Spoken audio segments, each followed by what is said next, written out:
వ్యక్తిత్వం అసలు. Jubilee hills journalist కానీ కోఆపరేటివ్ హౌసింగ్ సొసైటీ కార్యాలయంలో మంగళవారం జరిగిన శ్రీనివాస్ గారు సీనియర్ జర్నలిస్టు స్వేచ్ఛ సంతాప సభలో మాట్లాడుతున్న కొంతవరకు అల్లం నారాయణ గారు,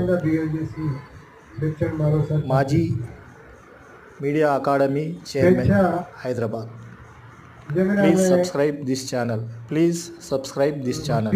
ఎంతైనా కొత్తలోనే మాకు తెలుసు తెలంగాణ ఉద్యమం మీద ఆసక్తి రాజకీయ కుటుంబం నుంచి వచ్చింది కాబట్టి శంకరన్న అందరికి తెలిసిన వాడు పుస్తకాల షాప్ ఉండేది. ఇట్లా శ్రీదేవి గారు తెలుసు. ఈ అమ్మాయి వచ్చి నాతో అసలు ఒక అమ్మాయి జనరల్గా మా వాళ్ళందరూ మాట్లాడుకునే ధోరణి వేరే ఉంటుంది. 5 6 ఉన్నప్పుడు కూడా మాతో కాలంలో ఆదిలాబాద్, మంచిర్యాల, నిజామాబాద్ ఇట్లాంటి ప్రాంతాలన్నీ కూడా పెరిగింది అమ్మాయి. చాలా డేర్ తర్వాత చాలా స్పష్టంగా చెప్పేది. ఎవరైనా ఏమన్నా పొల్లు మాట్లాడితే ఏం సార్ ఇది అని డెఫినెట్గా ఆమె తిరగబడింది. అంటే మాలో కూడా ఉండప్పుడు మాట్లాడుతూ ఆ సెన్సేషన్ స్పీచ్ చాలా చైతన్యం కదా అమ్మాయి. అప్పుడు తెలుసు మాకు అప్పటి నుంచి దాదాపుగా చనిపోయేదాకా కూడా మాతో చేరాలని అమ్మాయి. నేను డాడీ అనేది నిజంగా కూడా షేర్ చేసుకునేది. ఈ ఒక్క విషయం తప్ప అన్నీ షేర్ చేసుకునేది. కష్టాలు సుఖాలు చెప్పుకునేది. కొత్త కారు కొన్నప్పుడు అకాడమీకి వచ్చి ఒక రోజంతా భోజనాలు అన్నీ చేసి ఒక 3-4 గంటల నుండి వెళ్ళిపోయింది.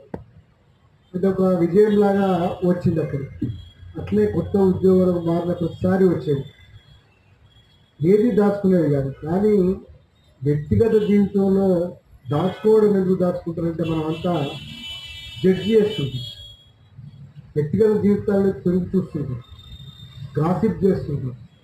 మనకు అది ఎట్లా ఉంటుందంటే మనం ఆ గాసిప్లలో పడిపోతాం.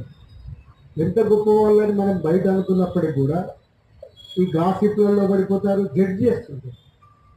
ఈ పెళ్ళి ఎందుకు చేసుకున్నావు, ఆ పెళ్ళి ఎందుకు ఇచ్చిపెట్టినావు, ఆయన ఎందుకు ఇచ్చిపెట్టినావు, ఆయన మంచివాడు ఉండే కదా, అసలు ఆయన ఎందుకు ఇచ్చిపెట్టాల్సి వచ్చింది నీకు. అంటే కుటుంబంలో తల్లిదండ్రులకు ఎంత ఆందోళన ఉంటుందో బయట వాళ్ళకి ఆందోళన ఉండదు. తల్లిదండ్రులకు ఏముంటుంది, అయ్యో సెటిల్ అయితే బాగుండు అని. చాలాసార్లు మామూలు వైవాహిక సంబంధాల్లో బిడ్డ పోలేవు, ఎంత ఇస్తున్నా కూడా అక్కడ ఉండలేవు, ఇట్లా మాట్లాడుతున్నారు.